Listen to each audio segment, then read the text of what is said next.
Hi everybody, this is me Raman Krithik. Welcome to my channel. If you're new to this channel, please go and subscribe my channel and don't forget to click on that bell icon to get more updates. So in this video, we are going to see about the real story of Tumbbad movie, and we are going to answer who is Hastar, the demon god in Indian mythology. So we are going to see everything. So let's go into this video. If you're new to this channel, please go and subscribe my channel and don't forget to click on that bell icon to get more updates. Let's go to the video. The greed, gold, and the curse of a demon god. The rich visual storytelling in Tumbbad encompasses all that and more. Set in Maharashtra between 1918 and 1947, Rahi Anil Barve's director debut follows three generations of Konkanasta Brahmin family who seek an ancestral treasure that has been jinxed by the god. For those who haven't caught this homegrown horror film, perhaps the film that Bollywood has offered audiences in years, now would be the time to look away, because for the ones who have watched Tumbbad, the question of who is Hastar in Indian mythology remains unanswered. And as we attempt to shed some light on the origins of the fallen celestial being from the movie, you should know that there are going to be spoilers ahead, so you might have watched. This is for those who didn't watch this movie. So let's go into this video. So first of all, when you watch this movie, the first question after being watched is who is Hastar. Tumbbad derives its scarce not from the movement of shadows in the periphery or the creaking old iron doors, but from the black void that every man conceals within himself.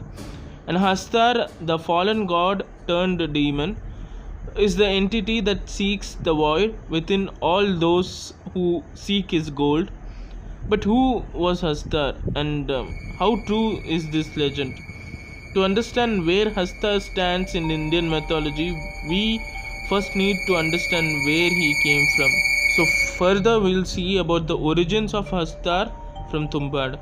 According to Tumbbad, this is the myth of Hastar. The world was created by the goddess of prosperity, who gave birth to 16 crore gods and goddesses.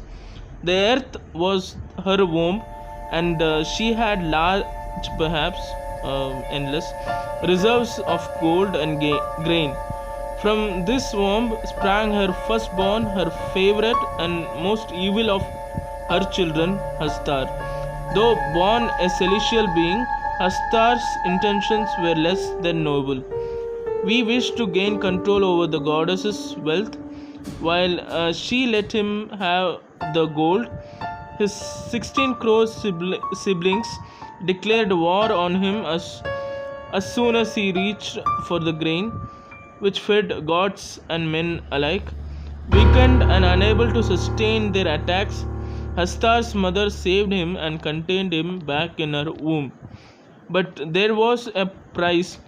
He would never be worshipped as other god and goddesses were. In fact, his name would be removed and censored from any texts for the rest of eternity.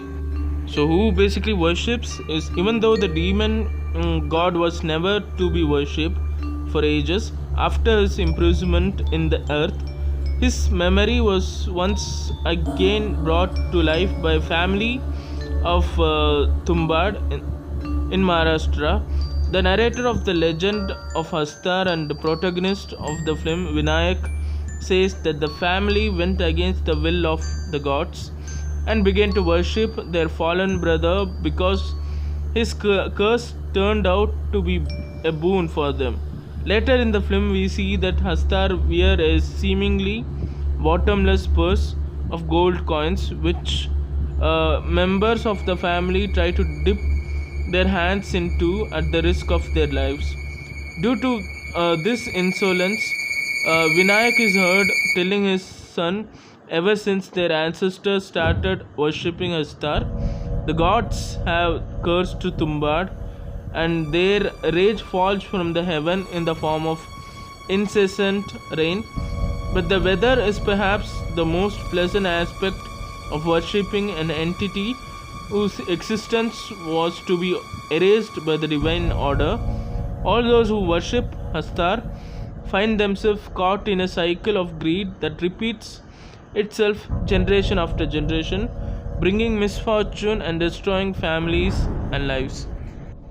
So let's come to the next question, that is, who is Hastar in Indian mythology? Though Tumbbad positions Hastar as a Hindu god, there is no known mention of Hastar in Indian mythology. This fact plays well into the movie's lore, since all mentions of Hastar were to be erased as per the god's condition for the sparing Hastar's life. It is also interesting to note that the myth of Hastar being brought down by his family bears resemblance to the elder gods, that's the Titans of Greek mythology, who were the preceders of the Olympians, born of Gaia, the Greek Earth Mother, figure who could stand in for the goddess of plenty from Tumbbad.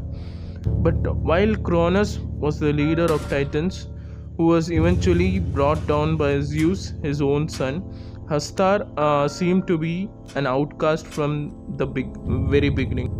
Another mythological figure who bears semblance of Hastar is Mammon, whose story is found in the New Testament of the Bible, the god of material objects. Mammon's name is the Hebrew word for money. Mammon either appears or is referred as an entity that promises worldly riches, invoking greed. So then the main question comes, is there a real village called Tumbbad in Maharashtra? Yes, Tumbbad exists. Perhaps not the way it does in the Soham Shah's Anand L. Rai's production, but it surely makes its presence known as Ratnagiri's Khed district in Maharashtra's Konkan division. The village is about 6.5 hours away from the Mumbai and about 100 kilometers from the Koina Wildlife Sanctuary. Though there is no real Tumbbad village story in terms of what film offered, the village itself served as the backdrop for noted Marathi novelist Sripad Narayan, and he made many things. Interestingly, one thing common between the film and the book set in the Tumbbad village is both follow the journey of multiple generations of the same family. So that's it, people. I guess I have answered all your queries which many people asked about Tumbbad movie. So thanks for watching. Like it, share it, and subscribe my channel. And don't forget to click on that bell icon to get more updates. Thank you so much.